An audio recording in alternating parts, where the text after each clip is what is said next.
पद यही है ना, 2 पद पढ़ेंगे आज सूरदास का, ठीक है, जिसमें कि पहले सूरदास का क्या देखेंगे हम लोग, परिचय, क्या देखेंगे, परिचय। किताब है तो किताब निकाल लो तुम लोग, ठीक है। और सबसे पहला देखा जाए क्या सूरदास का जन्म कब हुआ, तो 1478 अनुमानित, ध्यान से देखो इसका जन्म के बारे में कहा जाता है क्या सूरदास का जो जन्म हुआ था 1478, और ब्रैकेट में क्या हुआ है अनुमानित, यानी क्या इसका कोई भी आधार ऐसा नहीं मिलता है, कोई भी लेखनी इसका नहीं मिलता है जिसके आधार पे रियल में कहा जा सकता है इसका जन्म 1478 में ही हुआ था, लेकिन एक अनुमान के आधार पे कहा जाता है इनका 1478 में जन्म हुआ था। हिंदी के ऐसे बहुत से कवि है जिसका जन्म को लेकर विवाद है, सब कोई अपना अपना मत रखता है, जिनका जिनका क्या कहते हैं पूरी तरीके से मत नहीं मिल पाता है, तो अंततः कह दिया जाता है एक ऐसा डेट मान लिया जाता है जो सर्वमान होता है, जैसे कि तुम्हारा जन्म मान लिया है सूरदास का, कब मान लिया 1478, अनुमान के आधार पे ऐसा कोई भी रचना नहीं मिला है जिसके आधार पे कहा जा सकता है कि सूरदास का जन्म इतना ही एग्जैक्ट ईस्वी में हुआ था, लेकिन अनुमान के आधार पे कितना मान लिया 1478, लेकिन निधन इसका कितना बताता है 1583, सूरदास का निधन कब बताता है 1583। और आगे की अगर पॉइंट बात करें तो इनका जन्म स्थान, अगर जन्म स्थान की बात करें, जो जन्म हुआ था टिक आउट करना बहुत इंपॉर्टेंट है,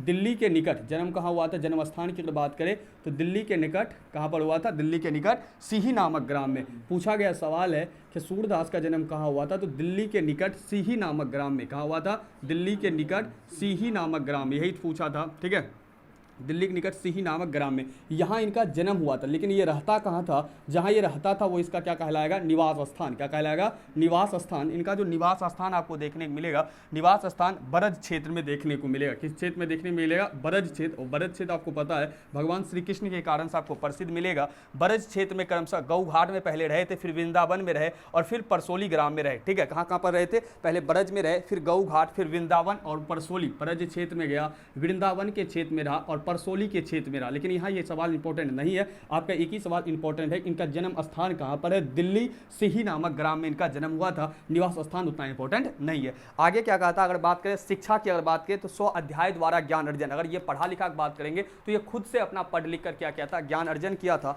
आगे अगर देखा जाए तो काव्य रचना और संगीत विषाद की चर्चा किया।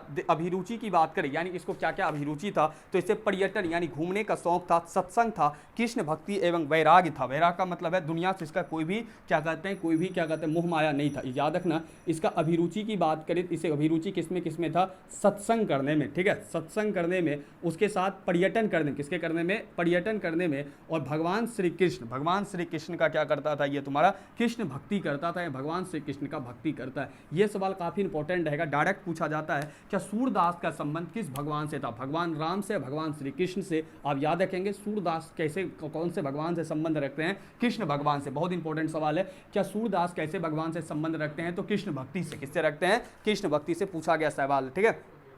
दीक्षा गुरु में टिक आउट करेगा, दीक्षा गुरु इनके कौन थे, महाप्रभु वल्लभाचार्य, कौन थे दीक्षा गुरु इनके, महाप्रभु वल्लभाचार्य। पूछा गया ये भी सवाल है कि सूरदास के दीक्षा गुरु कौन थे, सूरदास के दीक्षा गुरु कौन थे, जिसके दीक्षा गुरु के नाम क्या था, महाप्रभु वल्लभाचार्य, क्या नाम था इसके दीक्षा गुरु का नाम, महाप्रभु वल्लभाचार्य। ये भी बोर्ड का पूछा गया सवाल है। दीक्षा का मतलब क्या होता है, एक शिक्षा गुरु, शिक्षा जो आपको शिक्षा टीचर देता है, ठीक है, एक दीक्षा गुरु होता है जब कोई व्यक्ति किसी धर्म से जुड़ता है, ठीक है, तो उसमें एक क्या कहते हैं, जैसे हिंदू धर्म के अकॉर्डिंग अगर बात करें, जैसे तुम राम नामी पंथ में जुटेगा या तुम कबीर में जुटेगा, एक गला में क्या कहते हैं कंठ टाइप का दिया जाता है पहनने के लिए, ठीक है, उसी को क्या बोला जाता है, दीक्षा। क्या बोला जाता है, दीक्षा। तुम व्यक्ति सबको देखे बूढ़ा सबको एक माला पहना हुआ रहता है, ठीक है, तो जिस धर्म का आप मानते हैं उसमें क्या किया जाता है, जब क्या कहते हैं गुरु के द्वारा क्या दिया जाता है, दीक्षा, गुरु के द्वारा क्या दिया जाता है, दीक्षा दिया जाता है। वो माला के रूप में हो सकता है या ताबीज के रूप में होता है, जिसे व्यक्ति पहनता है तो उसे क्या बोलते हैं, दीक्षा। क्या बोलते हैं, दीक्षा।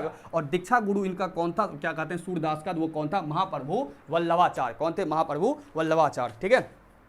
आगे कहता है दीक्षा महाप्रभु वल्लभाचार्य, दीक्षा काल 1509-10 से, ये जो दीक्षा इसको मिला था ऐसा माना जाता है कि 1509-10 ईस्वी में क्या हुआ था, इनको मिला था, क्या मिला था, दीक्षा मिला था। आगे देखिए क्या कहता है कि विशेष की अगर बात करें तो जन्म से अंधे और बड़े होने पर दोनों आंख जाते रही। ध्यान देखो, यहाँ टिक आउट करना इस बात को, अगर माना जाए सूरदास को ऐसा माना जाता है, ऐसे सूरदास का मतलब ही होता है अंधा। क्या होता है, अंधा। और तुम लोग देखा कभी टकराव पड़ा जाता है, व्यक्ति बोलता है सूरदास है क्या, यानी कि अंधा है, यानी दिखता नहीं है। ऐसा माना जाता है कि जन्म से ये क्या थे, अंधे थे, जन्म से क्या थे, अंधे थे। और जन्म से अंधे होने के बावजूद भी क्या हुआ, अंधे होने के बाद जब बड़ा हुआ, जन्म से एक ही आंख से अंधा, कितने आंख से अंधे थे, एक ही आंख से, लेकिन कहा जाता है जब बड़ा हुआ तो ये दोनों आंख से क्या हो जाते हैं, अंधे हो जाते हैं, दोनों आंख से क्या हो जाते हैं, अंधे हो जाते हैं। लेकिन ये बड़ा विवादित कथन है, ये क्या है, बड़ा विवादित कथन है। क्यों विवादित कथन है, क्योंकि तुम यहाँ पर जब इनके द्वारा लिखे गए काव्य को पढ़ोगे भी, ठीक है, 2 को पद दिया गया है, जब तुम इसके लिखे गए काव्य को पढ़ोगे तो तुमको ये बात कहीं नहीं लगेगा क्या बिना देखे गए कोई भी व्यक्ति इस बात को लिख सकता है।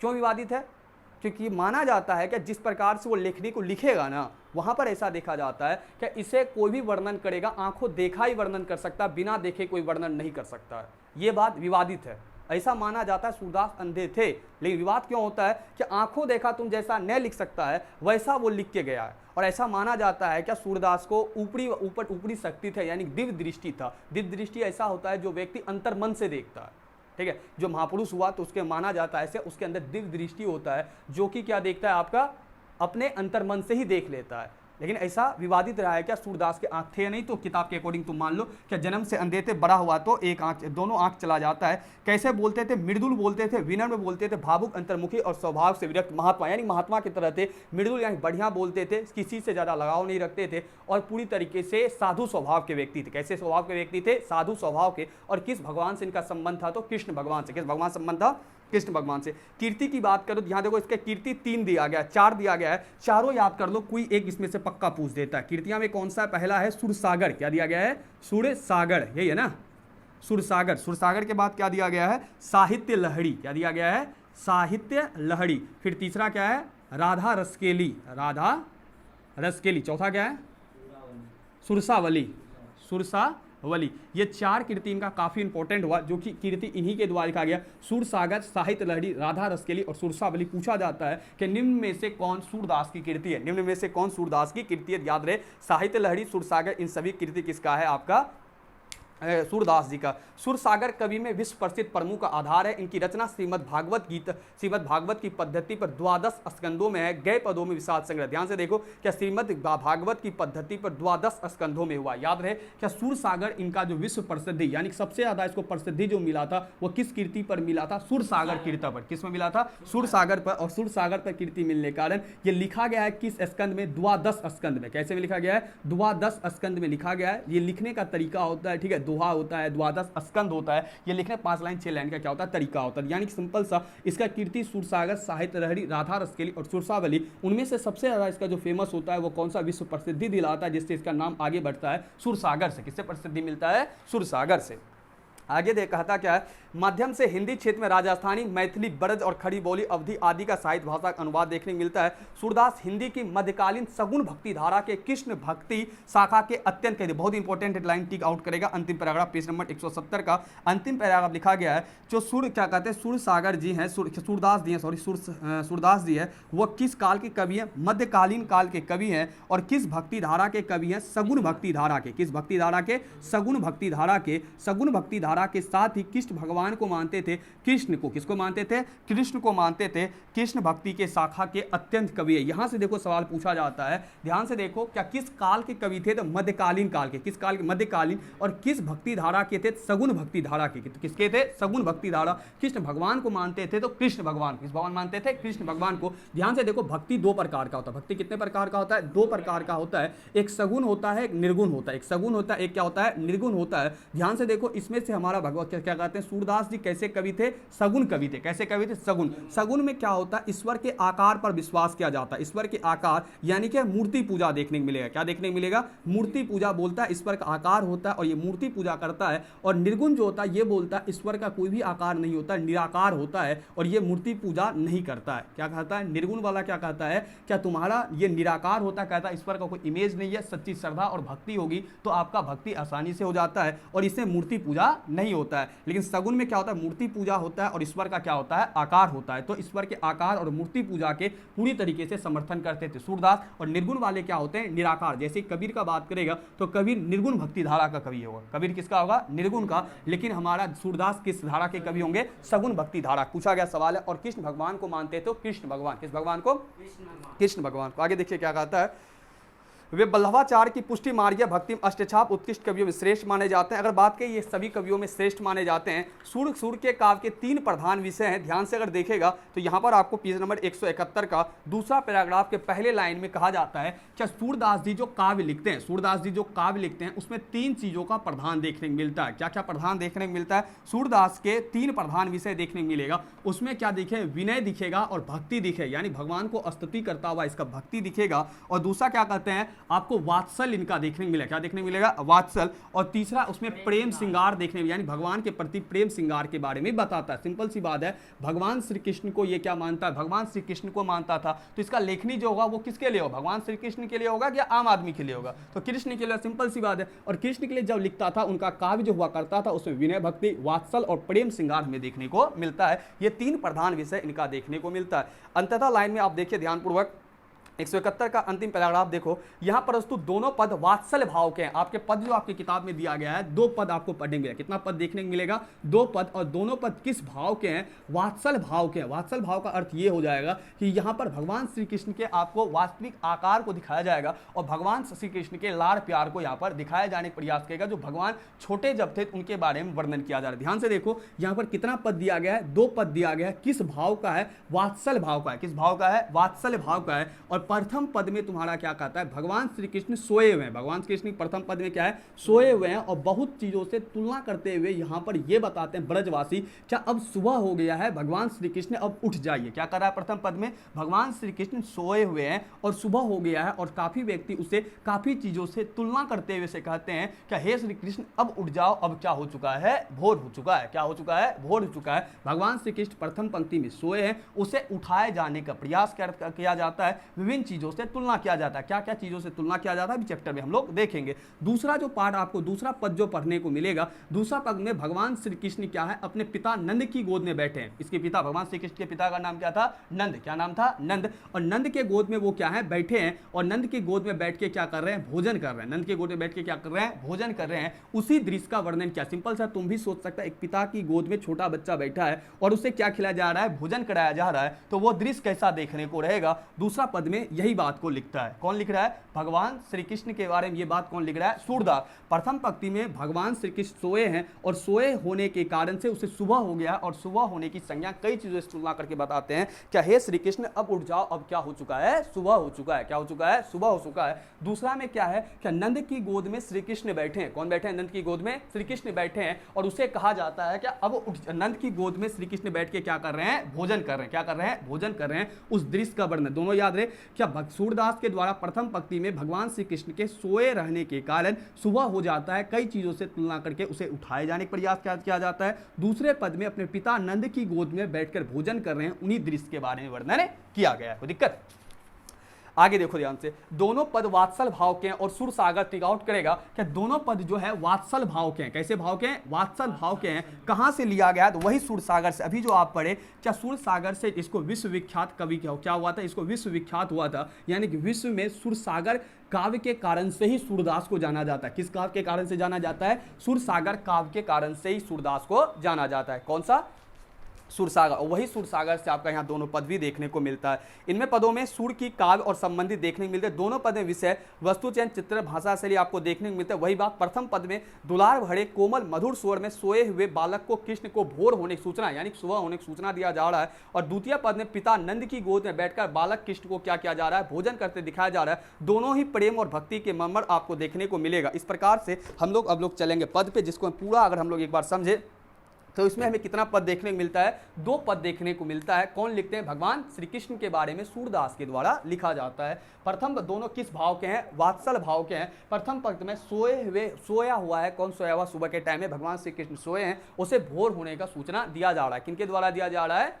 कई चीजों से तुलना करते हुए भोर होने की सूचना दिया जा रहा है। किनको? भगवान श्री कृष्ण को। क्या? ताकि अब उठ जाओ, अब क्या हो चुका है? सुबह। और दूसरे भाग में अपने पिता नंद की गोद में बैठे हैं, वो क्या कर रहे हैं? भोजन कर रहे हैं, उसी दृश्य का वर्णन कर रहे हैं। और एक बार शॉर्ट में देखते हैं सूरदास का जीवनी। सबसे पहला 1478 में जन्म होता है, अनुमान है 1583 में निधन होता है। जन्मस्थान दिल्ली से ही नामक ग्राम में होता है। निवास स्थान बरच्छेद वृंदावन परसोली। अभिरुचि की बात करें, सत्संग, पर्यटन और किस भगवान के प्रियतम थे? कृष्ण भगवान के। दीक्षा गुरु कौन थे? महाप्रभु वल्लभाचार्य। विशेष की बात करें तो जन्म से माना जाता है, अंधा बड़ा होता है तो दोनों आंख चला जाता है। कीर्ति में सूरसागर साहित्यरी, राधा रस के लिए सुरसावली इंपॉर्टेंट आता है। मध्यकाल के कवि है, किस धारा के कवि, सगुन भक्ति धारा के कवि हैं। कौन भगवान को मानते, कृष्ण भगवान को। इसकी जितना भी लेखनी उसमें 3 चीज महत्वपूर्ण, विनय, भक्ति, वात्सल और प्रेम श्रृंगार, और इनके द्वारा लिखा गया दोनों पद यहाँ वात्सल्य भाव के हैं। प्रथम में सोया हुआ है जिसे सुबह होने के बाद कहा जा रहा है, और कहाँ से लिया गया है दोनों पद, तो सूरसागर से लिया गया। चलिए हम लोग अब पढ़ना स्टार्टिंग करते हैं। प्रथम हम लोग भाग, ठीक है, प्रथम पद को हम लोग पढ़ना स्टार्टिंग करते हैं। क्या करना स्टार्टिंग करते हैं, प्रथम पद को पढ़ना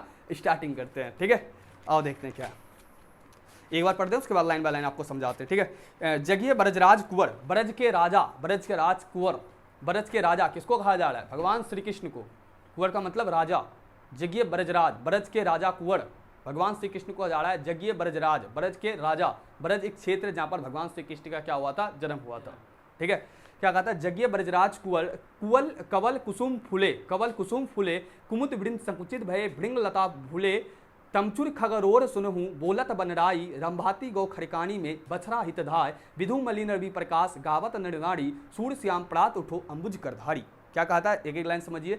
जगिए ब्रजराज कुंवर, सुबह हो चुका है, हे ब्रज के राजा जगिए, हे ब्रज के राजा जगिए। कवल कुसुम फूले, कवल कुसुम का मतलब कमल, और कुसुम, कुसुम का मतलब फूल, कमल फूल और कुसुम फूल क्या हो चुके हैं, सुबह हो गया, ये क्या हो गया, खिल गया है। तुलना कर रहा है क्या, सुबह हो गया, इसका तुलना किससे कर रहा है, कमल फूल खिल गया और कुसुम यानी क्या, फूल खिल गया। हे जगिए ब्रजराज कुंवर, अब सुबह हो चुका है, कमल कुसुम फूल चुका है, यानी क्या, क्या कहते हैं, कमल भी फूल क्या कहते हैं, फूल चुका है, और क्या कहते हैं, तुम्हारा फूल भी क्या हो चुका है, खिल चुका। आगे कहता है, कुमुद वृंद संकुचित भय, कुमुद वृंद, कुमुद एक क्या होता है, फूल ही होता है। कुमुद क्या होता है, रात को खिलता है और सुबह क्या हो जाता है, मुरझा जाता है। क्या हो जाता है, मुरझा जाता है। संकुचित का मतलब होता है छोटा हो जाता है। जब पे क्या कहते हैं, फूल खिला रहेगा, जब संकुचित होता है वो क्या हो जाता है, छोटा हो जाता है। कुमुद वृंद रात में खिलता है और सुबह क्या हो जाता है, मुरझा जाता है। उसी कहता है कुमुद वृंद क्या हो गए, संकुचित हो गए। कुमुद वृंद क्या हो गए, संकुचित। कुमुद कब खिलता है, रात में, और सुबह क्या हो जाता है, मुरझा जाता है, तो संकुचित हो जाता है, ठीक है। तो कहता है क्या, कुमुद वृंद क्या हो चुका है, संकुचित हो चुका है। भृंग लता फूले, भवर क्या कहते हैं, लताओं पर कौन आ चुका है, भवड़ा आ चुका है। सुबह सुबह तुमको भवड़ा दिखेगा जो लताओं पर आके घूमता है। तो पहले क्या, जगिए ब्रजराज कुंवर, कवल कुसुम फूले, कमल फूल और फूले क्या हो चुका है, खिल चुका है। कुमुद वृंद जो क्या कहते हैं, सुबह मुरझा जाता है, वो पूरी तरह मुरझा चुका है, और फूलों पर भवड़ा आके क्या कर रहा है, मंडरा रहा है। ये सब देखते हुए क्या कह रहा है, भगवान श्री कृष्ण उठिए, भगवान श्री कृष्ण उठिए।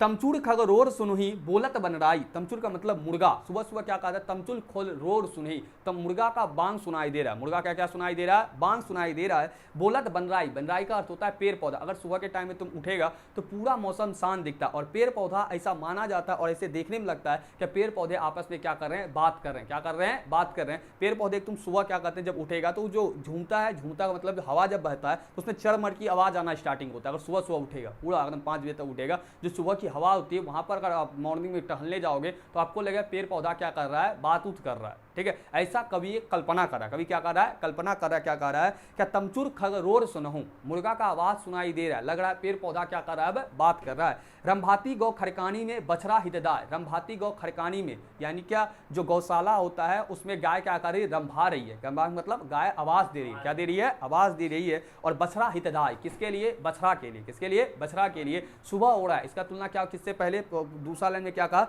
तमचूर खड़, मुर्गा से तुलना कर रहा है। क्या, मुर्गा बोल रहा है, इसका उपमा है क्या, अब सुबह हो गया, अब श्री कृष्ण उठिए। फिर आगे क्या कहता है, बोलत बन रहा है, ऐसा लगता है पेड़ पौधा बोल रहा है, अब तो श्री कृष्ण उठ जाए। फिर कहता है रंभाती गौ खड़कानी में, यानी क्या, गाय क्या दे रही है, आवाज दे रही है बछड़ा के लिए। किसके लिए आवाज दे रही है, बछड़ा के लिए। हे श्री कृष्ण अब तो उठ जाओ, अब क्या हो चुका है, सुबह हो चुका है। फिर आगे कहता है विधु मलिन रवि प्रकाश गावत नरदाय, विधु मलिन रवि प्रकाश, विधु का मतलब चंद्रमा, चंद्रमा का प्रकाश सुबह के टाइम में क्या हो जाता है, मलिन, मलिन का मतलब क्या होता है, कम हो जाता है, यानी कि खत्म हो जाता है। रवि प्रकाश आवत, रवि का मतलब सूर्य, रवि का मतलब सूर्य, रवि प्रकाश गावत नरनारी, और रवि का प्रकाश आना प्रारंभ हो चुका है और वहां की नरनारी गा रही है, सूर्य श्याम प्रात उठो। सूर्य श्याम, सूर्य श्याम किसको कहा जाता है, भगवान श्री कृष्ण को। अंबुज करधारी, हाथ में कमल धारण करने वाले, हे श्री कृष्ण अब उठ जाओ, अब क्या हो चुका है, विधु मलिन हो चुका है, यानी कि चंद्रमा का प्रकाश खत्म हो चुका है और सूर्य का प्रकाश आ चुका है, रवि का प्रकाश आ चुका है। हे वहां की नर नारी का, हे श्री कृष्ण अंबुज करधारी, अंबुज करधारी सूर्य श्याम किसको कहा जाता है, भगवान श्री कृष्ण को ही कहा जाता है। तथा अब तो उठ जाओ सूर्य श्याम, अब क्या हो चुका है, सुबह हो चुका है। और वहां की महिला अंबुज करधारी भी किसे कह रही है, कह रहा है भगवान श्री कृष्ण को। अब कितना चीजों से तुलना किया, ध्यान से देखो, ये बात याद रहे। व्याख्या पूछेगा प्रथम पद, इसे दे देगा सूरदास के प्रथम पद का व्याख्या। देखें सूरदास, क्या सूरदास के द्वारा प्रथम पद में क्या है, क्या भगवान श्री कृष्ण सोए हैं, उसे भोर होने का तुलना देकर क्या किया जा रहा है, जगाए जाने का प्रयास किया जा रहा है। आपसे पूछा जाए किस किस से तुलना करता है, तो सबसे पहले क्या तुलना करता है, तो सबसे पहले क्या कहता है, कवल कुसुम फूले। सबसे पहले क्या कहता है, कवल कुसुम फूले, यानी कमल फूल, और कुसुम का मतलब फूल क्या हो चुका है, खिल चुका है। दूसरे पॉइंट में क्या कहता है, कुमुद वृंद। कुमुद वृंद का मतलब होता है कुमुदनी फूल क्या हो चुका है, संकुचित हो चुका है। क्या हो चुका है, संकुचित हो चुका है, और भवरा आके मंडरा रहा है। कौन मंडरा रहा है, भवरा आके मंडरा। फिर आगे कहता है मुर्गा बोलने लगा। कौन बोलने लगा है, मुर्गा बोलने लगा है। पेड़ पौधा क्या करने लगा है, बोलने लगा है। फिर आगे क्या कहता है, गाय क्या करते हैं, खरकानी, गाय भी आवाज देने लगा, रंफाने लगी है। किसके लिए, बछड़ा के लिए। किसके लिए, बछड़ा के लिए। फिर अंतिम क्या कहता है, विधु प्रकाश, चंद्रमा का प्रकाश क्या हो चुका है, मलिन हो चुका है, और क्या सूर्य का प्रकाश आ चुका है। हे श्री कृष्ण अब उठ जाओ। और अंततः महिला कहते हैं, सूर्य श्याम सुबह उठो, हे अंबुज करधारी, हे अंबुज करधारी। ध्यान से देखो, भगवान श्री कृष्ण के कितने नाम है यहाँ। एक नाम हो गया अंबुज करधारी, एक नाम क्या हो गया, अंबुज करधारी। दूसरा नाम क्या हो गया, सूर्य श्याम। क्या नाम हो गया, सूर्य श्याम, या इसे ब्रजराज, ब्रजराज के कुंवर, यानी क्या ब्रज के राजा। ये हो गया भगवान श्री कृष्ण का अंबुज करधारी, इसी को बोला जाता है। सूर्य श्याम भी इसी को कहा जाता है। ये हुआ आपका पूरा अर्थ। एक बार शॉर्ट में समझ लीजिए, क्या भगवान श्री कृष्ण को उठाए जाने का प्रयास क्या कह रहा है, क्या फूल उल खुल चुके हैं, भगवान श्री उठ जाइए, कमुद विनित संकुचित हो चुका है, और पेड़ पौधा बोलने लगे, भवरा आके मंडराने लगा है, मुर्गा आवाज देने लगा, पेड़ पौधा बोलने लगे, गाय आवाज दी बच्चे के लिए, और क्या कहते हैं, चंद्रमा का प्रकाश मलिन हो चुका है, सूर्य का प्रकाश आ चुका है। हे सूर्य, हे अंबुज करधारी, हाथ में फूल धारण करने वाले, कमल फूल धारण करने वाले, हे भगवान श्री कृष्ण अब तो उठ जाओ। कोई दिक्कत, समझ में आया, ठीक है। आगे देखो क्या है, आगे दूसरा लाइन में, आगे क्या है, दूसरा लाइन में आपको पता है दूसरा लाइन में क्या है, क्या भगवान श्री कृष्ण गोद में बैठे हैं। किसकी गोद में बैठे हैं, अपने पिता नंद की गोद में बैठे हैं। किसकी गोद में बैठे हैं, नंद की गोद में। आसान सा, ये खाना खाएंगे। क्या खाएंगे, खाना खाएंगे, यानी भोजन करेंगे। आइए समझते हैं। जेवत श्याम नंद की कन्या, जेवत श्याम नंद की कन्या, कन्या का मतलब होता है गोद, कन्या का मतलब क्या होता है, गोद। और क्या कहते हैं, जेवंत का अर्थ होता है भोजन, जेवंत का अर्थ मतलब भोजन करते हुए भगवान श्री कृष्ण गोद में बैठे हैं पिता नंद। इमेजिन करना, क्या एक पिता है, उसके गोद में कौन बैठे हैं, श्री कृष्ण जी। और जेवत श्याम नंद की कन्या, नंद की गोद में, नंद की गोद में। गोद, कन्या का अर्थ होता है, कन्या वो वाला नहीं होता है, ठीक है, कन्या गांव वाला कन्या नहीं, कन्या ही गोद वाला है। कन्या कौन वाला है, गोद वाला है। और कन्या गोद में बैठे हैं, कौन बैठे हैं, श्री कृष्ण। कौन बैठे हैं, श्री कृष्ण, अपने पिता के गोद। श्री के भगवान क्या कहते हैं, भगवान, उसके पिता भी भगवान से कम थोड़ी थे, नंद जी। कौन थे, नंद जी। और इसकी गोद में कौन बैठे हैं, श्री कृष्ण। क्या करने के लिए, भोजन करने के लिए। आज क्या कहता है, कछु खात कछु धरनी गिरावत छवि निरखत नंद रनिया। क्या कहता है, कछु खात कछु धरनी गिरा, कुछ खा रहा है, बच्चा खाता है तो कुछ खाएगा, कुछ गिराएगा, कुछ फेंकेगा, तुम्हें तुम लोग मुंह में देगा, है ना। तो बच्चा कुछ खा रहा है, कुछ गिरा रहा है। छवि निरखती, छवि का मतलब जो वहाँ दृश्य बन रहा है, इसको निरखती, जो आंखों से देख रहा है वो कौन देगा, नंद की रनिया, यानी कि नंद की पत्नी। और यानी कि नंद का पत्नी और कृष्ण जी की माता कौन, यशोदा। कृष्ण जी की माता कौन होगा, यशोदा। यशोदा इस दृश्य को क्या कर रही है, देख रही है कि इसमें क्या कर रहा है, कुछ खा रहा है और कुछ गिरा रहा है। और ये दृश्य को कौन देख रही है, नंद की रनिया, यानी क्या, नंद का पत्नी, नंद जी की पत्नी। और यानी कि इसका माता, किसका माता, भगवान श्री कृष्ण का माता। जो दोनों पिता और बेटा खाते, क्या कहते हैं, जो उसका गोद में बैठ के भोजन कर रहा है, इस दृश्य को कौन देख रही है, नंद की रनिया। कछु खात कछु धरनी, कुछ खा रहा है और कुछ धरती पर गिरा रहा है, ठीक है। बड़ी बड़ा बेसन बहुभातनी, क्या बना है, बड़ी बना है, बड़ा बेसन, यानी कई प्रकार के क्या बने हैं, व्यंजन बने हैं, ठीक है। बहुभातनी, बहु का मतलब अनेक प्रकार के, भांति प्रकार के बने। व्यंजन विविध अनन्या, यानी क्या, बड़ी बना है, बड़ा बना है, बेसन बना है, कई प्रकार के क्या बने हैं, भोजन बने हैं, कई प्रकार के व्यंजन बने हैं, ठीक है। कई प्रकार, क्योंकि भगवान श्री कृष्ण खा रहे हैं तो वहां पर कई प्रकार के क्या बने हैं, बड़ी बना है, बड़ा बना है, बेसन बना है, पूरा चीज बना है। बेसन का क्या कहते हैं, वो कचड़ी फुलौड़ी जितना होता है वो सारा बना है भगवान श्री कृष्ण खाने के लिए। वही बात को कहा, व्यंजन विविध अंगनिया, विविध का मतलब अनेकों प्रकार के आंगन में क्या पड़े हैं, भोजन पड़े हैं, और भगवान श्री कृष्ण नंद की गोद में बैठ के खा रहे हैं। आगे कहता है, डारत खात लेत अपने कर, कुछ क्या कर रहा है, डाल रहा है, कुछ खा रहा है, ठीक है। और रुचि मानत दधी दोनिया, याद रखना भगवान श्री कृष्ण सबसे ज्यादा, तुम फोटो में देखेगा वो दही का दुनिया बताता है, माखन, है ना, माखन चोर भी कहा जाता है भगवान श्री कृष्ण को। तो भगवान श्री कृष्ण का, लेकिन इन सभी चीजों सबसे ज्यादा मन किसमें इसका है, दही की दुनिया पर। किस पे है, दही की दुनिया। पूछा जाए भगवान श्री कृष्ण का सबसे ज्यादा रुचि किसमें था, दही की दुनिया पर। जितना बड़ी बड़ा बेसन है, लेकिन उसमें से सबसे ज्यादा उधार और गिरा रहा है कौन सा ज्यादा, दही की दुनिया, क्योंकि भगवान श्री कृष्ण को क्या है, दही ज्यादा पसंद है। मिश्री दही माखन मिश्रित करी, यानी मिश्री को और दही को क्या करता है, मिला देता है। बच्चा अब पूरा एकदम मिला देता तब खा रहा है, मिश्री दही दोनों को क्या कर दिया है, मिला दिया है। और कहता है मुख नावत छवि धनिया, क्या कहता है, मुख अपने कुछ अपने मुंह में ला रहे हैं और कुछ अपने नंद जी के मुंह में कर रहे हैं। मिश्री और दही को मिला रहे हैं, किसको मिला, मिश्री और दही को मिला रहे हैं। माखन मिश्रित करी, माखन और दही, याद रखना माखन यानी कि मिश्री और दही को मिलाता है, किसको मिलाता है, मिश्री और दही को। और सबसे ज्यादा रुचि किसमें, इसका दही की दुनिया में। बड़ी बड़ा बेसन बहुत है, लेकिन दही क्या जो क्या कहते हैं दोनी है, दोनी का मतलब जैसे पात्र जिसमें दही रखा गया, उसमें सबसे ज्यादा रुचि है। मुख नावत छवि कन्या, आपुन खाद नंद मुख नावत, यानी आपुन का मतलब वो अपना खुद खाता है, नंद मुख नावत यानी कि नंद कौन था, इसका पिता, उसके मुख में भी ले जाकर देता है, क्या पिताजी आप भी खाओ। सो छवि कहत न बनिया, भगवान श्री कृष्ण कह रहा है ये छवि को कहने में नहीं बन रहा। अब तुम बताओ इतना बढ़िया जो आदमी लिख रहा है, क्या बिना देखे लिखा है, देख के लिखा है, कितना बढ़िया लिख रहा है। कहता है यहाँ जो खा रहा है वो देखने में नहीं बन रहा है, इतना बढ़िया है जिसे वर्णन नहीं कर पा रहा है वो। अब तुम कितना बढ़िया खा रहा है, बैठा है, कुछ अपना खा रहा है, कुछ भगवान से उसके खिला, अब बोलो बिना देखे का अंधा कहता है। यही बात को लेकर विवाद है ना। भगवान कहता है सूरदास जब अंधा था तो इतना खतरनाक कैसे लिख दिया, वो तो कितना बढ़िया खाता। कुछ बच्चा अपना भी खाता है, कुछ पिता के मुंह में ले जाता है, कुछ दही मिला रहा है, कुछ माखन मिला, सबको मिला रहा है। फिर आगे देखो क्या कहता है, सो छवि कहत न बनिया, ये छवि को कहने में नहीं बन रहा है, किनको, सूरदास को। आगे क्या कहता है, जो रस नंद जसोदा बिलसत, यानी जो इस दृश्य को देखकर रस कौन ले रहा है, यशोदा, यानी भगवान और क्या कहते हैं पिता गोद में जो बैठ के खा रहा है नंद की गोद में, इस रस का कौन ले रहा है, उसकी यशोदा यानी कि श्री कृष्ण जी की माता। ये रस कहता है सो नहीं तिहु भुनिया, बोलता है तीनों भवन में वैसा दृश्य और मनोरंजक कहीं भी नहीं हो सकता है जो दृश्य को कौन देख रहा है, यशोदा देख रहा है, जहां पर भगवान श्री कृष्ण गोद में बैठकर अपने पिता की गोद में खाते हैं। वैसा दृश्य कहता है तीनों लोकों में कहीं नहीं हो सकता जैसा दृश्य बन रहा है, क्योंकि भगवान श्री कृष्ण खुद खा रहे हैं, वो भी पिता के गोद में बैठ के। आगे कहता है भोजन करी नंद अचमन लिल्लो मांगत सूर जुठनिया, यानी भोजन करने बाद आदमी अचमन का मतलब होता है कुल्ला करता है, भोजन का हाथ मुंह धोता है, कुल्ला करता है। तो भोजन कर अचमन लिल्नो, भोजन कर अचमन लिल्नो, यानी भोजन जब क्या होता है कि पूरा खत्म हो जाता है, जब अचमन करता है तो मांगत सूर जुठनिया। और यहीं पर क्या कहता है, सूर क्या कहता है, भोजन कर लेने के बाद भगवान श्री कृष्ण का जो जूठा बचेगा उसी को मांग रहा है कौन, सूरदास। जुठनिया क्या मांग रहा है, जुठनिया, वो भी किसका, श्री कृष्ण का। याद रहे क्या भगवान श्री कृष्ण का कौन सा भोजन मांग रहे हैं, जूठा मांग रहे हैं, जो अचमन करने के बाद बचता है, कुल्ला उल्ला करने के बाद बचता है, उसी भोजन को कौन पाना चाहता है, भगवान श्री कृष्ण।